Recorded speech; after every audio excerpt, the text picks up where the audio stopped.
You are watching the Blueprint Radio Show with DJ Miss Hennessy.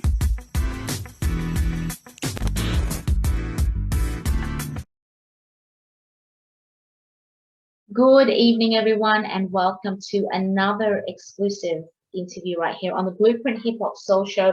This is DJ Miss Hennessy, bringing you all of the necessary conversation that we need to have right here in this incredible hip hop community of ours.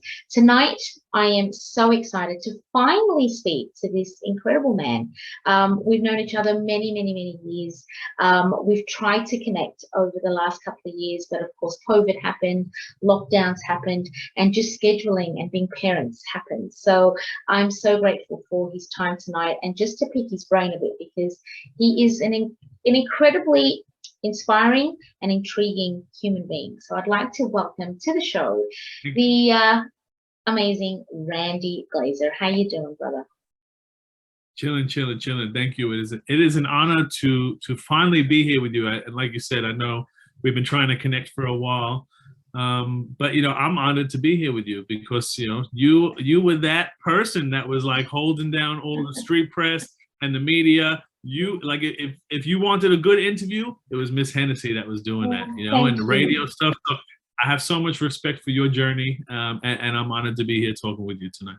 Thank you, Randy. That means so much to me. And you know what, being a native New Yorker yourself, you know, that used to be my second home, right? That was the little island that I wanted to escape this island from to go to, right? The mecca of hip hop, the beginnings of everything of this game that we're in, right? And you live and breathe it, right? You always have. You've been an incredibly authentic, really down to earth, extremely humble man, and always about your purpose, right? You've always been really true to the roots of why you love hip hop, and bringing it to our shores with your own kind of flavor. Now, when I say bringing it here, you're not an artist. You're not, you know, a dancer. You're none of those things. You embody hip hop in terms of the passion that it brings you, the promotion that it's, you know, obviously given to your life. You live and breathe it, basically, at the end of the day. To give people a little bit of an insight into the beginnings of how Randy kind of got to Sydney and your beginnings in New York in hip hop, can you just start a little bit there so we can get a bit of a bigger picture? Yeah. Look, I'll take you back and try and make it as quick as possible. I'm 41 years old, so there's a lot to fit. There's a lot to fit into this interview. But okay, so I grew up in Brooklyn, New York, in a section of Brooklyn that's like far southeast Brooklyn. Most people, when they think of Brooklyn, don't think of where I'm from. They think of like, you know, bougie, you know, downtown Brooklyn where people are sipping lattes. And first of all, that didn't exist when I grew up in Brooklyn. It just, there was no bougie downtown Brooklyn. It was like, it was pretty rugged terrain. And where I lived wasn't as rugged. It wasn't as hardcore. It was pretty like lower middle class, but not like full on ghetto. Okay. But it was like in the middle of all the chaos. So I grew up in an area called Sheepshead Bay and also in another area called Canarsie. Okay, I've heard of Canarsie, yeah. Yeah, Canarsie definitely has been put on the map a few times. Sheepshead, not so much in the hip hop game. But, you know, like we were in between kind of like Coney Island and Flatbush and you know, so, you know, it was deep into Brooklyn. It was as Brooklyn as Brooklyn gets, really, you know. And it was a very segregated, kind of weird mishmash area where the Italians lived over here and the Irish lived over there and the Puerto Ricans lived here and the blacks lived here and you know, and the Russians and the Chinese, and everybody had their own little pockets, but we all came together, you know. And that's everybody Brooklyn, man. That's Brooklyn. Yeah. It's you know, I see very similar out here, you know, like in cultural ways, like where everybody's got their little pockets. But you know, it all becomes a melting pot. And look, I think when you grow up in that environment in New York, like, you know, I was an 80s kid, and 90s especially, like really started finding my feet, you know, and when you grow up in that, it's like people often say, I often speak to people about like, when was that moment where you fell in love with hip hop? And it's like, I don't have that moment because I was born with that moment. You were born in that moment. When the DJs are playing in the projects over there and the sound system set up and you live and breathe it. It's everywhere around you. So it just kind of becomes part of your DNA, you know? But that's why I've said, like, that's why I've introduced you this way. And that's how I always kind of, I always got that feeling around you. Like even, I mean, way back, I mean, we're talking, come on now, like nearly 20 years ago, right? Like where everybody started to put the pieces together of who was who and, you know, what this person was, blah, blah, blah, blah, blah. You've always kind of kept yourself. You've always just been about your hustle and, you know, doing what you had to do when you came out here, but you've always had that New York vibe. You've always had exactly what you've explained is how I see you and how I always saw you then. So you've been here.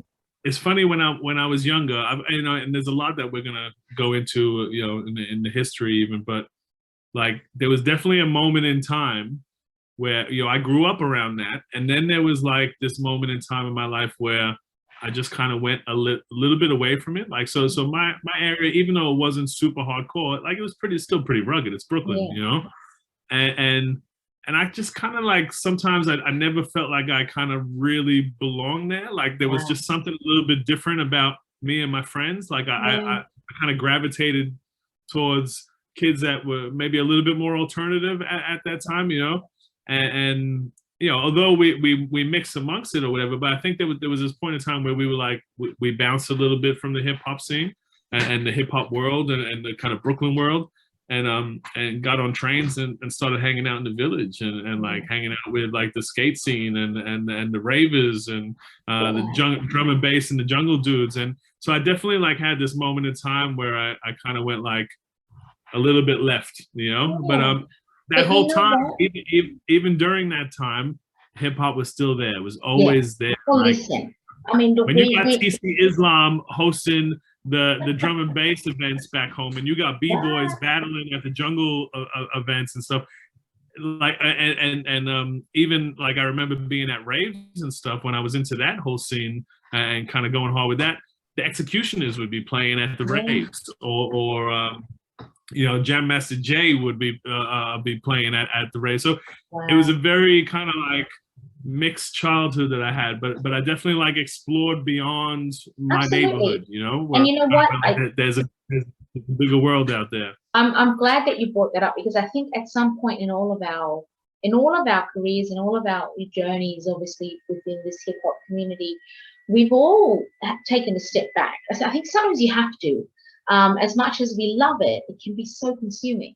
And at times it's gone through a real toxic negative period as well.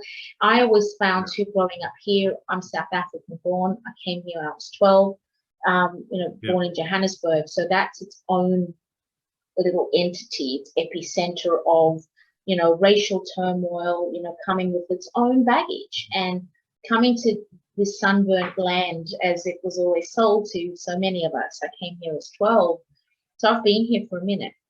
And hip hop was obviously the identity card, right? You felt you belonged, even though for myself, even though I was, you know, mixed race, I had to pick a side when I came here. I had to pick a side when I was in South Africa. I never had to pick a side with hip hop because I just knew I belonged. But that constant conversation, and I know you'll agree with me here, it is exhausting. It is tiring. And it also gets really cumbersome after a while. It gets real cumbersome. So you have to take a step back because 100%. I think even hip hop went through an identity issue, right? Yeah. I mean, it still is. It still is. It definitely has its moments, you know. Yeah. It's an interesting one. While you were saying that, I was just reminded of like all the times that, you know, when I was so heavy in the scene and like managing, doing all the you know stuff where it was like consuming my life, where I would get into my car and put on Smooth FM just because I couldn't deal with any more. I couldn't deal with any more hip hop. I just needed a break. Same.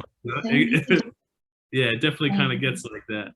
It does. You really need to. And I'm glad you said Smooth FM. So I'm not the only one that put my head down.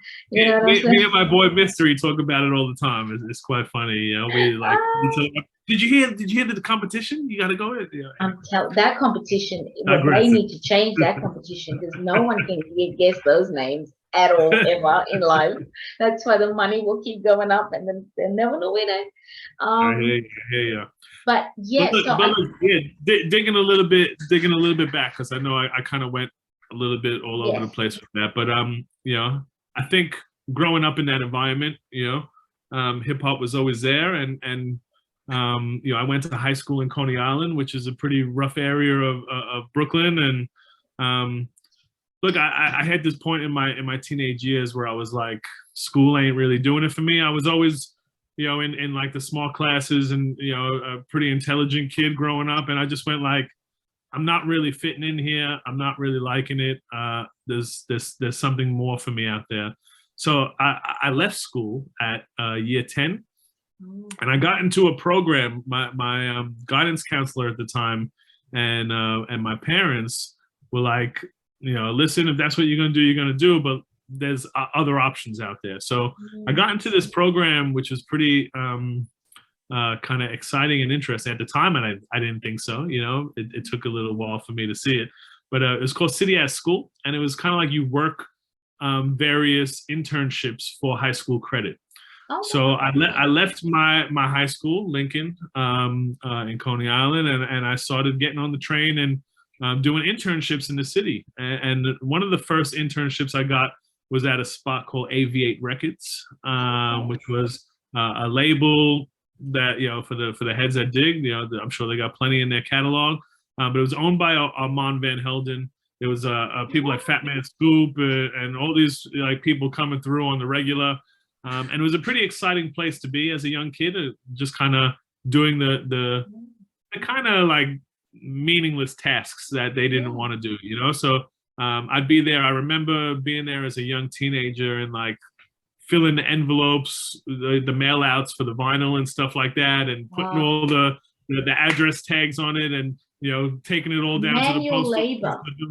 Manual labor, you know.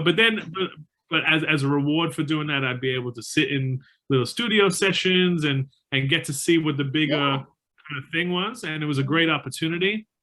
And then that internship kind of finished up, and my school was like, you know, what's the next thing that you want to do? And I was like, yo, I'm really enjoying the studio element and the music element. I'd like to, like, there was one on the list, and I was like, I'd like to go here. And I landed an internship at a studio, very famous recording studio in New York, especially for hip hop heads, called Power Play Studios. And it used to be owned by Rakim. And there was like people coming through on the regular at that place. It was just like, it was just nonstop, you know. And I scored an internship role under one of the main engineers there in the city studio. And that's where I met a lot of people. I started making little contacts. You know, I learned about mixing and all kinds of incredible stuff there. And that's actually where I met the executionist, who I would later work very closely with down the track. And I helped record their first studio album, Expressions.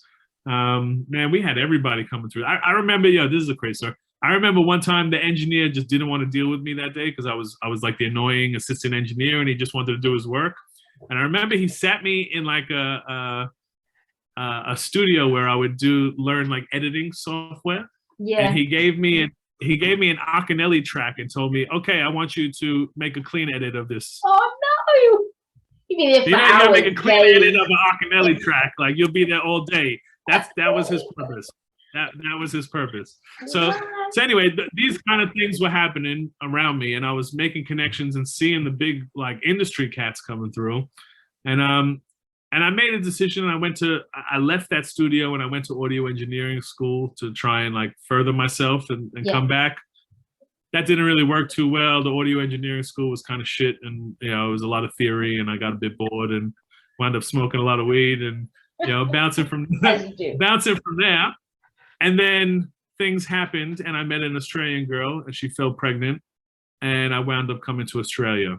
Wow. So before all that happened, I had like a bit of music industry experience. I was helping promote after parties. I was helping book DJs. We were starting to get our kind of grind on a little bit. Right.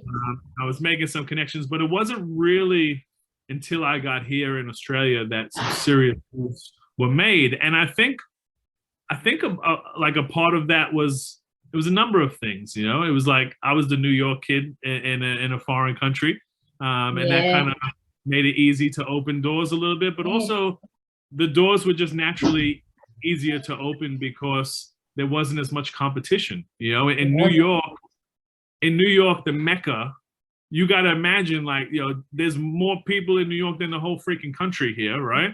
And everyone wants to do what I wanted to do. So the competition was fierce, and then opportunities just kind of opened for me here. Like that wouldn't have happened when I was back home. Like it would have been, not to say they wouldn't have, but it would have been a lot more difficult. You know? And you know what? Just to interject there, because I know when I went to the States around about 2000, I went and I did my little pilgrimages. I think a lot of us did before Facebook, for social media. And when we could go and, you know, meet up with, you know, like A&R heads at record labels. I remembered pavement pounding, man, like getting so many serious hookups for some of the DJs back here in terms of direct, you know, what was I trying to say? Direct music connection. So like they would send them the vinyl direct, because a lot of the record labels here didn't have dedicated hip hop, R&B, A&R. So they were fusing these guys with dance at the time, right? Which a lot of the DJs were falling through the cracks. And I remember going to, you know, Bad Boy, Raucous Records, and meeting up with these people, and they would flood you with things because they were like, Australia is popping up. They were just keen. They were keen to get out here. They wanted to branch out. Seriously, man. So it was just like a whole other thing.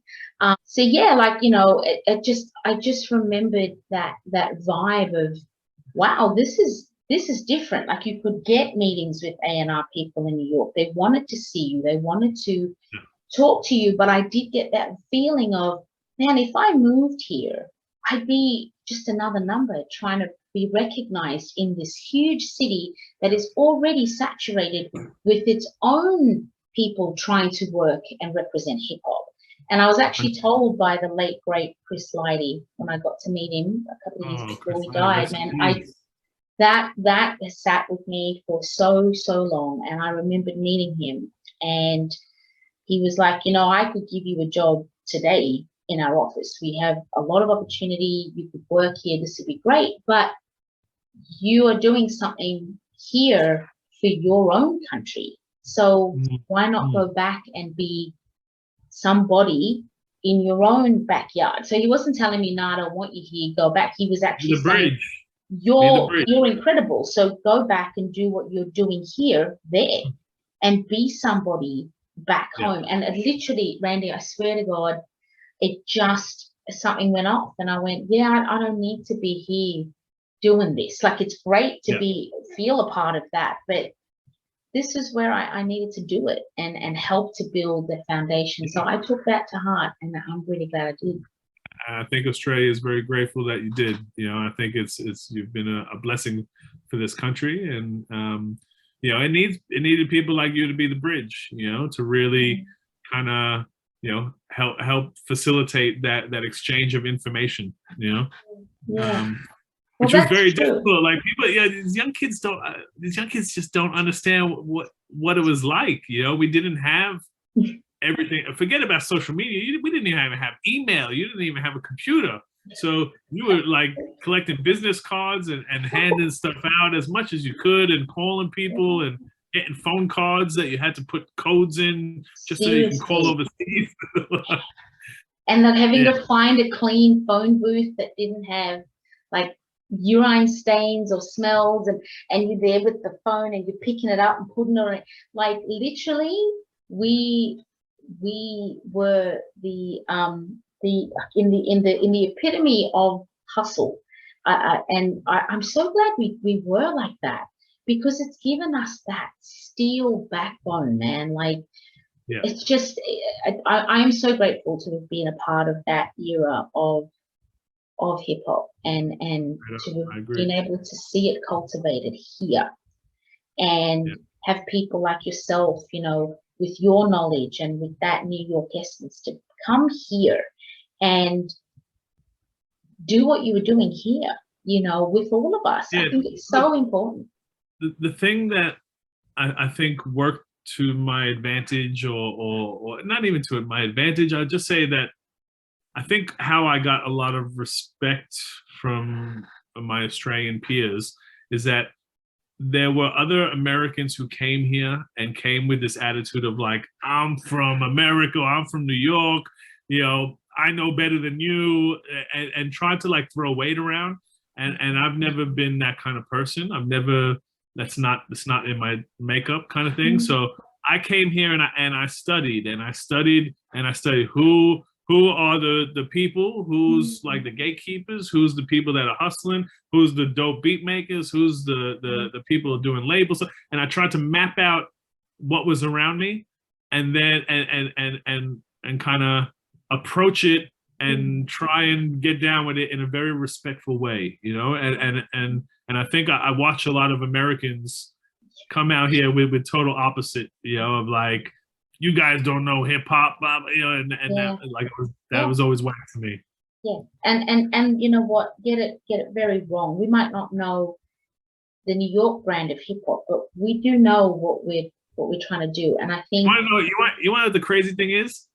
I know some Australians that know like even the history and the specifics and so much knowledge about American hip hop more than Americans do. Absolutely. Like the same Americans that throw their weight around and be like hip hop.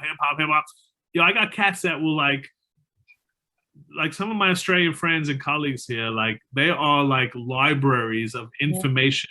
Oh, you absolutely. know, they know like artists that they introduced me to some shit, you know, and I'm like, yo, that stuff came from like, you know, a couple of hours away from where I live, and I didn't even know that was going on in the 90s, and you're schooling me now.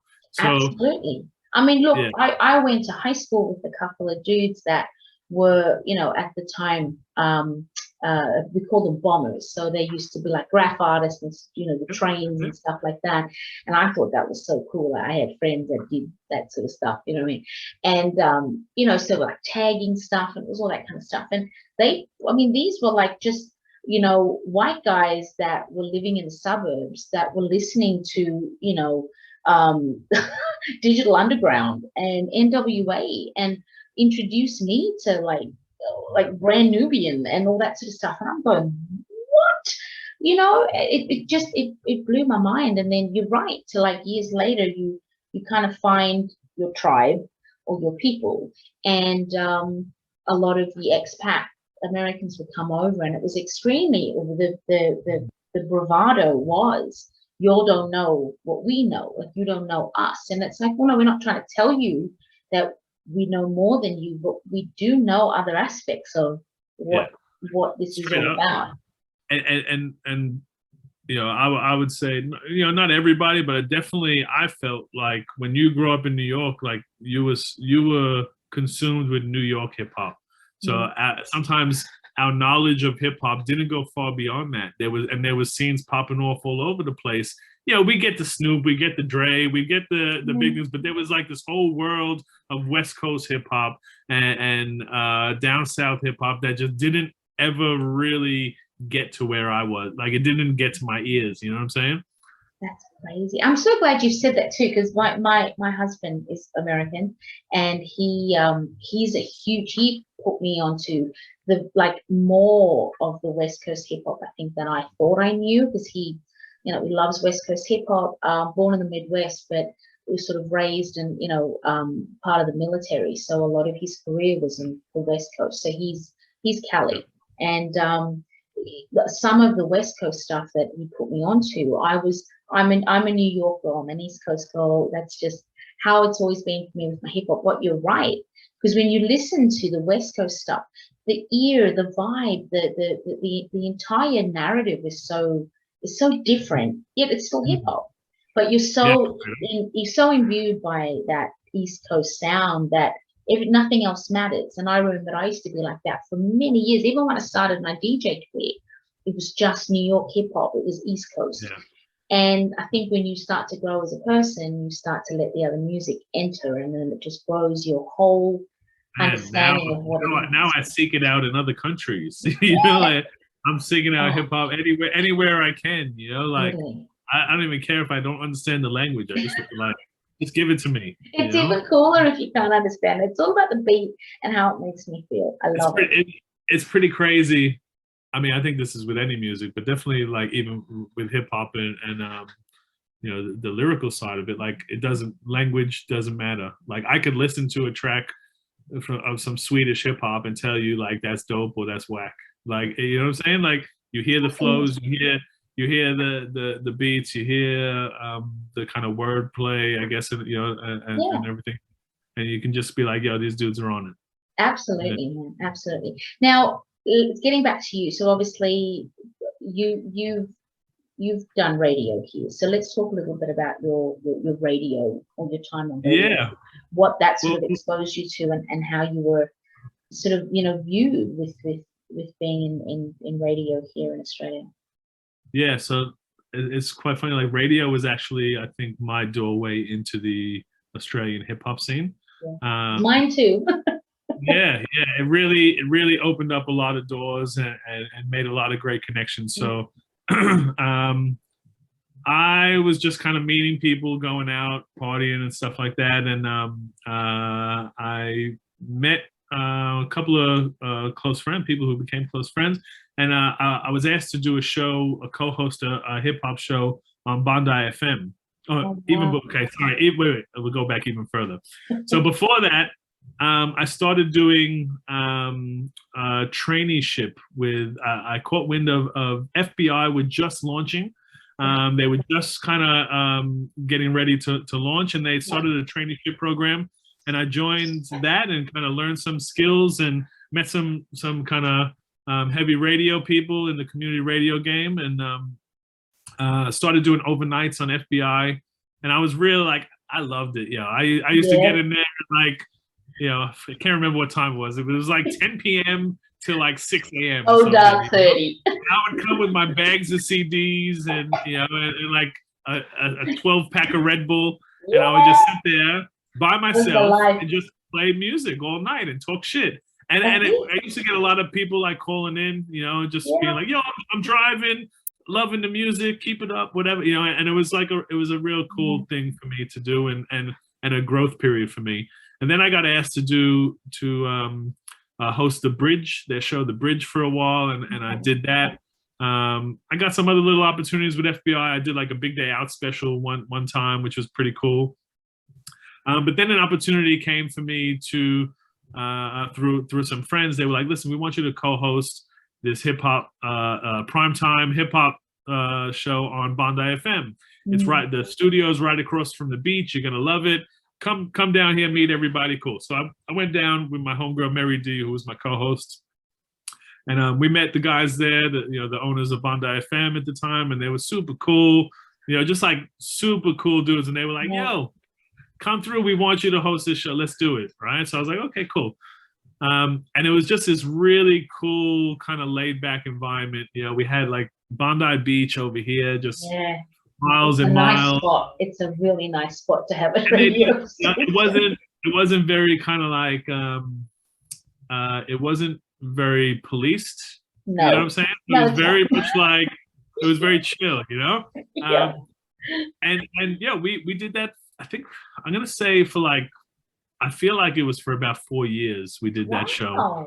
And so you've been doing it for a while. Like you were on radio. I got about all up, I think about 10 years radio experience in Australia. So I did about, I think it was about 4 years on Bondi FM with Ran-Dee. And we had everybody coming through. Like, you know, we like every person that toured came through. You know, all the local artists that were popping at the time came through, and it became a real place where I met label people, I met managers, I met artists, I met everyone, you know, and that was a really important time for my career at that, you know, and we didn't earn no money, but it wasn't about that. It was really setting the foundations. Absolutely. And then from that, I was dealing with a girl named Sam Sam Cameron over at Beat Broker. She was sending us a lot of music at the time. Super cool girl. Sam. Much love to Sam. Yo, Sam, if you hear this, I love you. I love you. I miss you. She was kind of working with Stewart and the guys running the DMC, and was like, scored me an interview with DJ Stain One, who was the DMC champion at the time. And that was a real moment for me. There was a meeting DJ Stain One. First of all, I made a connection with him, and like we clicked straight away. And I offered to start getting him some gigs in Sydney and connecting and making some stuff there. And then also Sam was like, we don't have anybody to do the DMC in New South Wales. You know, we were like, yeah, we'll do it. So me and Mary D and my homeboy Rivals got together, and we started a kind of little promo thing for the DMCs, and it was called Joint Adventure. And that was in 2006. We did the New South Wales DMC, and it was the first time. It was the first time the DMC had happened in New South Wales in some years. I think it was like missing for a number of years. It was, because I remembered it was like early 2000, I think, when the last one happened, and then there was silence, and then it just came back again. So you were responsible for it coming back. Yeah, so it was me, Rivals, and Mary D, and we did it big. Like we just went, if we're gonna do this, let's do it big. So we did it at Manning Bar. We got all the best turntablists and DJs we could think of, and put them like all on the lineup. We had like 10 turntables set up on the stage, and it was a night to remember. Like we had some of Australia's. We flew J Red in from Melbourne. We had Bones there. We had Murder One. We had everybody there, and it was just like after the DMCs was finished, it turned into a mad 10 turntable jam session, and it was a really actually. it was a real beautiful moment in time, and DMC felt alive at that point. And I've done the DMC event pretty much every year since then in New South Wales. So then for meeting Stain One introduced me to Rivals. Me and Rivals wound up doing the DMCs together. Rivals introduces me to Death Wish Cast. I wind up managing Death Wish Cast for 7-8 years or whatever it was. And really, you know, forming a brotherhood with those guys.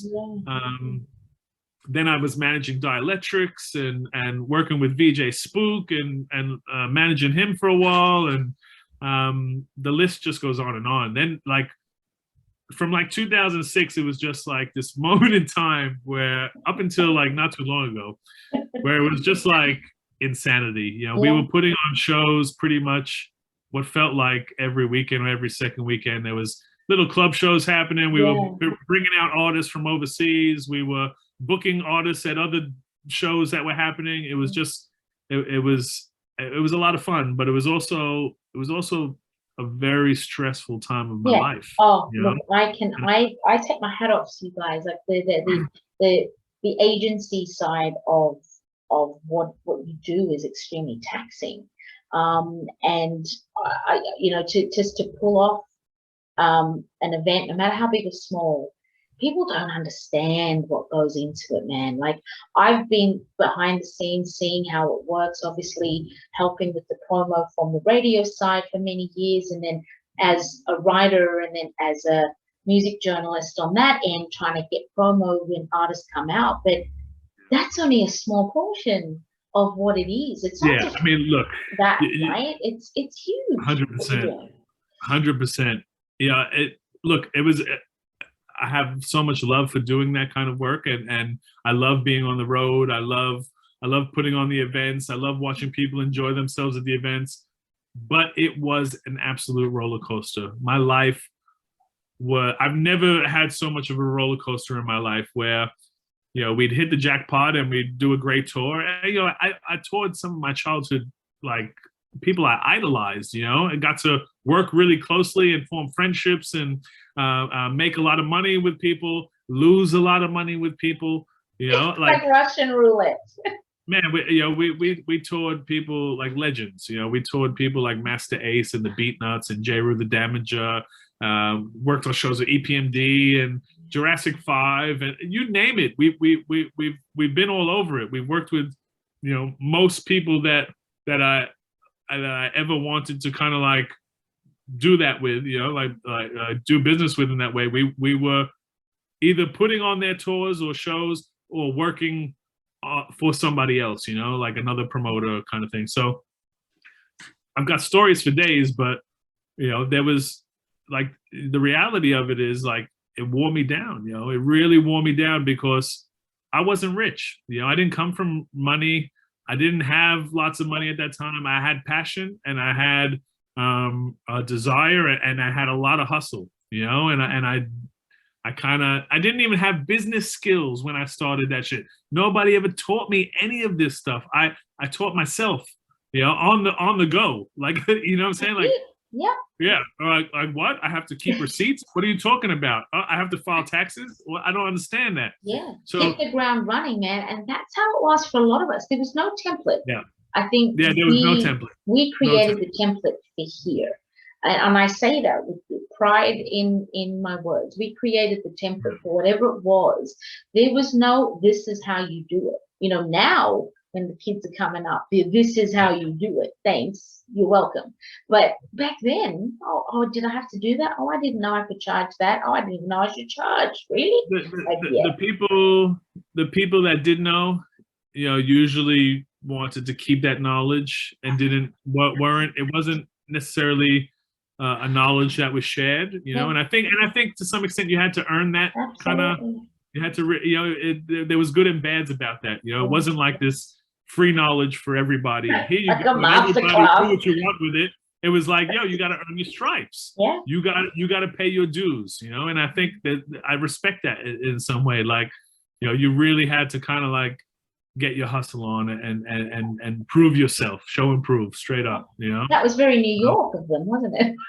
Yeah, straight up. Touché. But look, it's some of the greatest memories, and look, there was definitely times that was so stressful. I don't even, we'll talk about it offline kind of thing. Like, yeah, but lots of shit went down but lots of good things happened and lots of people, got fed and lots of people, didn't get fed. But what's dope about that though, Randy, is that the fact that we talk about this and we're laughing more than frowning, right? There were hard times, there were dark times, okay, and it was before we became parents. It was for a lot of us. It was before we met our partners and really settled down. And I'm very grateful for the fact that a lot of it happened before the family sort of thing. Straight up. Once that happens, man, like it's a different energy. It's a different machine. 100%. So I think we can talk ad nauseum about it, and we do. Both of us would have stories for days, and it's so great to hear some of this, because now I'm starting to piece the puzzle together about who was responsible for these events that literally took over the city, took over the country, a lot of them. And the DMC is such a huge and respectable movement in the DJ community. So to know that you had such a huge hand in that and sort of resurrecting it after a couple of years, that's a huge testament to you. But yet the shit was not easy. And you lost more than you made. DMC was one of those events, like I said, from 2006 up until when COVID hit, we pretty much did DMC every year. Yeah. And every year I knew I'm not making money from this. This is not an event where I'm gonna hit the jackpot. You know what I'm saying? Like if I break even, it's a jackpot. You know what I'm saying? So, but that particular event, more than anything, was always really done out of love. And like I'm not taking all of the kind of like kudos for that. Like it's a whole team of people who come on board, like people like Reign Supreme, people like Spook, people like Rivals, people. I have so many people I can shout out and give love to, and all of the national organizers, everyone that those events, and knows like, yo, this is for the culture. We ain't making money here, and I think that's something that I've always kind of like been about, You know, in a way, like, don't get me wrong, everyone loves making money. I'm not saying like I'm a saint and I never cared about money, but when I'm touring, you know, this is an example of kind of like where my head was at, you know, and I think where perhaps Joint Adventure differed from a lot of other people who were my colleagues or whatever, you know, there was not many people who would have done this, and this is what I'm saying, like. So I remember I did a tour with Pharoah Monch, Jean Grey, DJ Boogie Blind, Len, Mr. Len. Who else was on that tour? It was GZA was on that tour. Rozelle and JS1 were meant to be on the tour as well. It was, I'm saying, like a massive lineup of dope talent, right? Cool. Amazing tour, one of the greatest experiences of my life. I had so much fun. But when I organized that tour, I went Melbourne, Sydney, Brisbane, and Perth, and all of the Adelaide. But then I also put them for New Year's Eve at Transit Bar in Canberra. Of course you do. Because we could have sat at a party and drunk champagne and kind of enjoyed ourselves. Yeah. I was like, yeah. What an experience would it be for people in Canberra to have a lineup like that in a venue that holds about 200 people? We ain't making money. It's not about money at that point. We're just going to do an insane hip hop show, and we're going to make people talk about that for years to come. And that's the kind of mentality that I was in, was kind of like, yo, memory making. Yeah, exactly. And I think we made a lot of amazing memories along the way.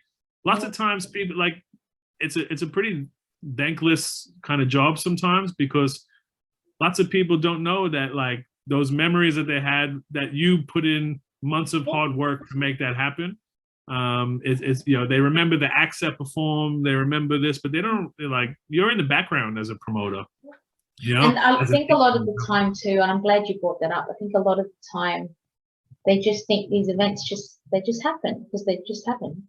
You know, like you open up your email now, right? Exactly, right? You open up your email, there'd be, you know, a couple of messages from a lot of the, like, the heavy ticketed, you know, like Ticket Tech or Ticketmaster, and these people are coming here, and then they don't know what it took to get those people just to get that email, to get the artist here, right? The risk associated with it, the financial risk, the amount of time and energy, the stress on the night. Like, I remember, because we didn't have like a massive team of like people that worked for us, and it was fucking me and my boy, you know what I'm saying? Like, we just made it happen. Yeah, exactly. We were the street team. I'd be out there handing out the flyers, putting up the posters, doing it. I was the street team. Yeah, exactly. There was no street team. But, you know, so we're doing it. And, like, I remember, like, people would see me on the night and be like, yo, you good? Because I'm just like bouncing around here doing that. Yo, you good? Okay, cool. Everyone's cool. The artist is cool. Everybody's got their thing. But it was just like, boom, boom. You learn to really just kind of move the floor, you know, move the floor. Yeah. Well, that's how I used to see you a lot of the time at these events. And you've never really been a rah-rah kind of guy, right? You're not the sort of like the showboat there with the glasses on in the nightclub. That's not the stuff. But at the same time, you could tell, if you knew what you could tell, that there was a lot of stress, because you get kind of quiet. You're just about your business. You were always, busy doing stuff. Yeah. It's not for the faint-hearted, man. And get so many get involved in event promotion and get it really wrong at like the smallest level, okay? Because there's levels to this shit, as we all know. I think at the time, though, for us, with that sort of golden era of hip hop for us here, like the very era that we're talking about, where we were all coming up, nobody did events and club promotion quite like we were doing here in Sydney. Every weekend there was something going on. Every weekend there was another artist we never thought would ever come to this little, emerald city on the other side of the world. And it's not a cheap place to get people to. It's not a cheap place to get people to. The flights alone, the artist is on a plane for almost 24 hours. Like, but they really wanted to be here. They really wanted to come and perform. And I think we were so lucky to be in the driver's seat for a lot of that, you know, from like writing, interviewing, the amount of people I've interviewed in my lifetime. I have to pinch myself when I look back at that. What you've just said, the people you've toured and icons, artists, people we've looked up to. People that me and my friends used to play their music and like idolize these people, and then my friends would hit me up from back home and be like, "Are you fucking kidding me? Like, what are you doing in a car with Redman and Method Man? Like, what's going on here? You know, like things didn't make sense to them. You know, memory. But I think all of that time, though, I have to say, with all of the good stuff that happened and all the memories and all that, there was definitely a point in my life where I had to really look in the mirror and go, I don't like gambling, but I feel like a freaking gambler here, you know? And like, there was this point where I was like, it really, I felt like I started getting into the gambling mentality of kind of like, oh, this one didn't go well, the next one's gonna go well. Okay, well, I'm estimating this person would sell this many tickets at this price, and you know, we should have a break even here, and everything's gonna be okay. Let's do it. Let's put all this money on the line and hope that it hits the jackpot. And that was happening like for a long period of time. And sometimes you would hit the jackpot. Sometimes you'd come out of it and you'd be like, cool. But it was like, you know, that gambler that goes to the horses and his horse wins, and then the next one he's putting the money down on the horse and it's all gone. You know, that's the kind of stuff that was happening in my life. And I've never been a person that's been into that kind of lifestyle. Like, you know, I go to Atlantic City or Vegas and I lose $30 in the slots and I'm angry. You know, like angry because I could have bought some food with that. Thank you. Or I'll be sat at like the slot machines with the coins, and my husband's like, "What are you doing?" I'm like, "I'm good with my $10, and I'll get my $10 back." Yeah, no, I love food too much to be about that life. You know, I just think about the ribs that could have bought me, and you know. I feel you. No, I agree with you, and you know what? It's a great analogy because it really is a gamble. It really is. And you sit down with any of the really, really awesome promoters that we still have doing their thing today with everything that Sydney's gone through, the lockout laws, the 2 lockdowns. I mean, we've really gone through some major reshuffling in this city to try to bring it back to, well, I don't think it'll ever come back to the period we're talking about. That's done. That's gone. And I do kind of look at the kids today that are partying. Like I'm not hanging out in clubs anymore. I don't DJ in the big clubs anymore. I got out of that with lockdown because it just is what it is. And I'm glad I did, because that's a whole other level of pressure that you've got to keep up. But you look at the clubs that are out right now and it's just different. And it's great. It's changed. It's whatever it is, but it's different. And I do kind of feel like we did have the best run when we were doing what we were. It's hard for me because I'm still in that world in the way that I manage young artists and I work with young artists. So I try not to look at it like our run was the best or our time was the best, because this is the best for them. For them, like this time's the best for them. Yeah. And I just look at it like, yo, we had a great run and it is what it is, but now it's time to hand the torch in ways and pass down knowledge. And that's the kind of position that I put myself in now, is like, not hustling nearly as much in that way, but I'm passing down as much knowledge as I can and working with artists who are still active and kind of hungry and just trying to kind of like help them avoid some of the fuck ups that me and my peers made. You know what I'm saying? Like, all the dumbass contracts that we signed and all the horror stories. If I could help the next generation of young artists kind of avoid that, then I think then I've kind of done my job. Absolutely. You know? I think that's what it is. It is definitely that passing of the baton and that template that we were talking about before, that we didn't have.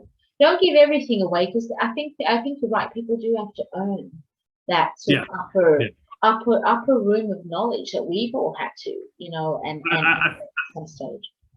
I think at the same time, I've watched so many of our peers and the generation before us, you know, bag out what's happening now and bag out the younger generation, and I understand where that comes from, you know, because it's a lot of things that might happen nowadays aren't what we were about, or aren't what the origins were about. But at the same time, like, most of these cats aren't passing down knowledge. You know what I'm saying? Like, I love them. Like, most of these people are my friends I'm talking about. I love them dearly. But like, what are they doing to help keep that stuff alive? You know, instead of just kind of like sitting down and pointing the finger at the young cats and being like, this shit's whack, or but you're whack, or you're not doing it right, or whatever. Like, yo, share knowledge, see their side of it, give them your side of it, and find that like nice balance in the middle. Absolutely. What's that adage? Each one teach one, right? Yeah. I like to flip it. I like to flip it actually, because I don't even think that one's enough. So I like to flip it into each one teach many. You know, like, it's not enough to teach one. You gotta. There's a whole bunch of kids out there. That's it. You gotta get them all in one hit and just try and listen. This is how we do it, because it's true, man. I agree with you, and there is a lot of that. I do see, you know, certain sort of pockets of you know, comments or communication where it can be quite negative, and instead of being uplifting, you know, it's always very sort of downtrodden, you know, what's going on today. And yeah, a lot of us might not understand it. A lot of us do understand it and don't need to be in it. I believe that I don't need to be in it. I'm cool. I did what I had to do, but I'm still grateful to be in doing what I'm doing on a different level, and helping the younger generation, you know, the helping to cultivate writers. You know, I work in an education field now. You know, I still do radio, I still do my DJing, just not on that level. I don't need to be in, you know, the clubs, but then we've still got amazing DJs that are still killing the club scene, because that's what they're about. Everybody's got their path, and there's enough. Their own little pocket. Exactly. That's it. I've never been a competitive person. I'm only really competitive with myself, and I think that's important too. I could be competitive in many different ways. I think it's healthy though. I think when I was younger, it was different, but now it's a different vibe. But speaking of education, so I'm gonna bring back to now what you're doing now. You're working with very, very some necessary realness right now. Street Uni, you've been involved with for many, many years. And you've been doing some incredible work with the youth there, and with your knowledge and what we've just covered, you're now operating from a different level and reaching the younger generation. Can you shine some light on your role at Street Uni? Yeah, so about 10 years ago is when you know, stuff like we were talking about, I hit this wall where the roller coaster was becoming too much for me, you know, and I started getting a little bit over the fake handshakes and over the BS that comes with the scene and the industry. All that stuff. I've never really loved that life. I'm not about that life, like, you know. So I think I just kind of had this moment in time where I was like, I need to do something more. I need something more in my life to fulfill it a little bit more. So I reached out. I had a lot of friends who had done youth work stuff, and some who had worked with the Street University and Ted North's.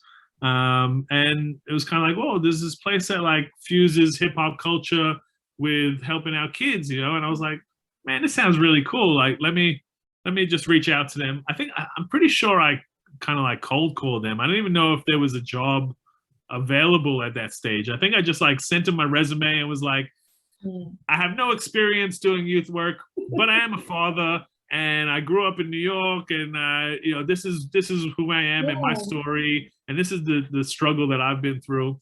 And they were like, yo, come in. So I came in to originally to the Street University of Mount Druitt, I did an interview there with some beautiful people who are now I consider close friends. Eski was there, and JT, and Julie was the manager at the time, and yeah, we had an interview, and I told them about me and this and that, and they were like, "Yo, come and help us do some music workshops." So I was just doing like, really, it was, driving out from like inner West Sydney, like Newtown, to Mount Druitt to do like a little music workshop at first, and I think I fell in love with it so much that I just kind of like kept running with it.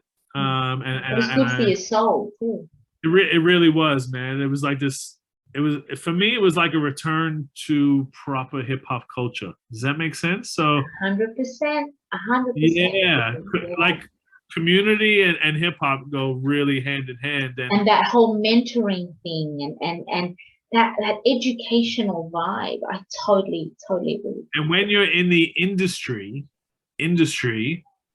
all of that community shit starts getting lost a little bit. It's all about popping champagne and living the high life and doing, and all of a sudden it's like, whoa. Yeah. So it kind of grounded me and it brought me back to reality. And it was a way for me to kind of, I don't know. I think I got as much out of it as the kids that I was facilitating workshops with, might have got out of it. So, and it just became something I wanted to do more and more of. So I picked up some extra work in Mount Druitt and kind of did some more hours there. And then eventually an opportunity became available to move over to their Liverpool campus, which is their big first campus, like the big mother of the street universities.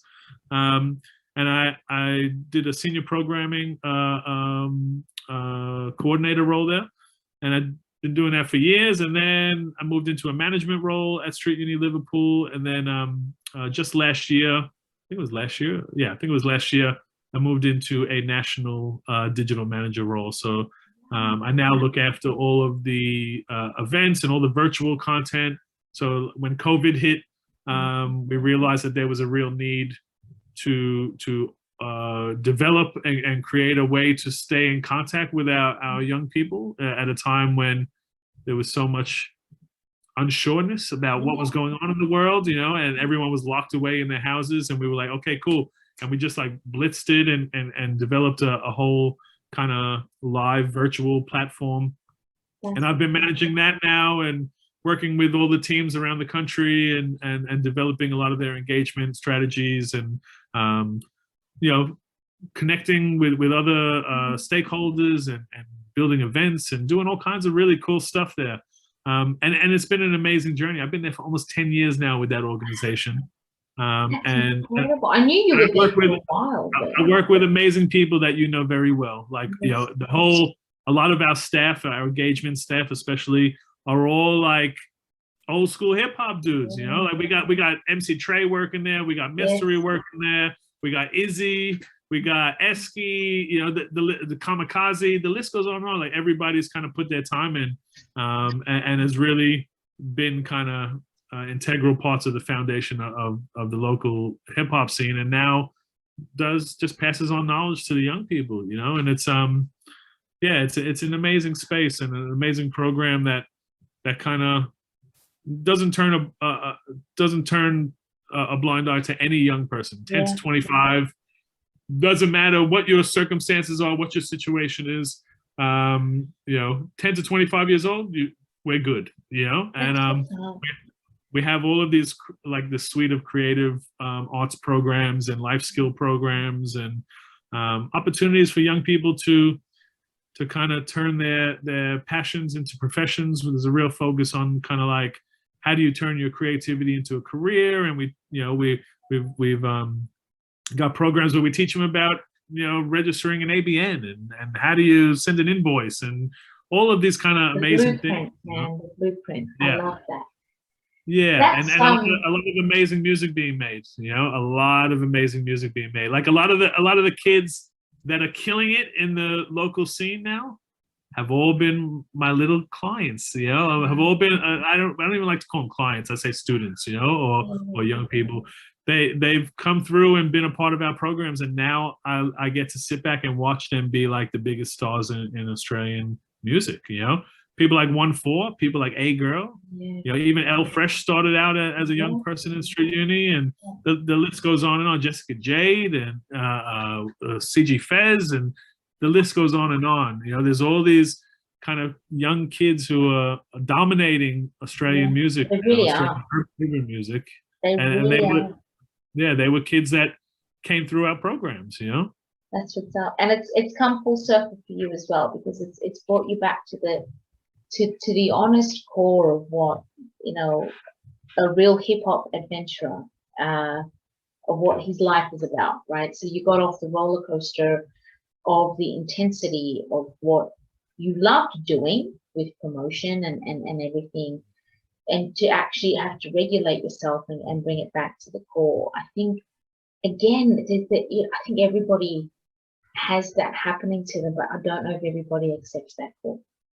Yeah. And I think if you accept the call, so many different opportunities that can come up on a whole different realm, where you really see that the true essence and the true beauty of hip hop's messaging, and that real narrative of what hip hop's about, and what it was built for. This is what it was built for. Yeah. That's it. It's so awesome to hear that. I'm really, really happy for you, and congratulations on the rise within that organization to be doing what you're doing. I think it's quite funny. It's quite funny. I was just talking about this with a friend recently. How, you know, I have to give a lot of praise to Ted Norths and the Street University as well for like giving me that opportunity, because as much hustle and as much amazing stuff I have for my resume and my bio and all of that stuff, no arts organization, you know, none of my kind of peers, you know, no labels, no big booking agencies ever said, "Yo, Randy, come and work with us. You're an amazing hustler.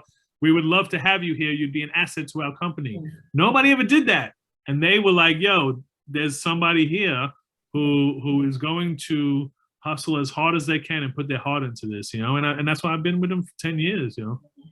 That's what's up. Well, you know what, you chose right, they chose right, and I think you found you found what you're really good at in this season of your life. You know, obviously you're married now. You're a dad to, you know, 3 beautiful kids. You're busy on a different level of busy, but there's a purpose to it. There's a higher purpose now for us, right? It's a higher purpose. Yeah. And I don't know how people with families and kids can still do the life that we used to do. Like, you know, if I had to be on the road all the time, like, my wife would kill me. Yes, like literally, I will DJ at like a really nice bar, just play background music for 5 hours, and I come home and my body's aching because I've stood for 5 hours in sneakers, just playing some cool music. I go, how did I do this in heels, in the city, rocking out, packing out clubs, like intense stuff? But it just changed, and it's okay to embrace that change. Yeah. Because we're still cool as shit, and we're still doing what we're doing. It's just a different level, right? The kids at my work would say otherwise, but you know, they always crack right, jokes on the old ball guy. You know, they love it, but you know. Exactly, and I'm sitting here with glasses, but it's okay, no judgment. That's why we get along so well. We crack jokes on each other all day. It's great. That's it. Well, they're very lucky to have you, and I'm really, really, really grateful to have finally gotten to speak to you and just peel back a couple of the layers and find out what really sort of has made you tick. And it's been an absolute honor to have a chat. Thank you. It's been an honor as well from my end. Like I said, you know, like coming over here to Australia and like, you know, Miss Hennessy was the one, you know, like if you wanted to get a dope interview in the 3D world or whatever you were writing in at the time, like Miss Hennessy was the one, you know, and you held it down for a long time, you know, and still are. Yeah. So, you know, it's an honor to kind of be here talking with you and sharing my story and hopefully we can have the flip and you can come on the podcast for Street Uni and the kids can learn a little bit about your story as well.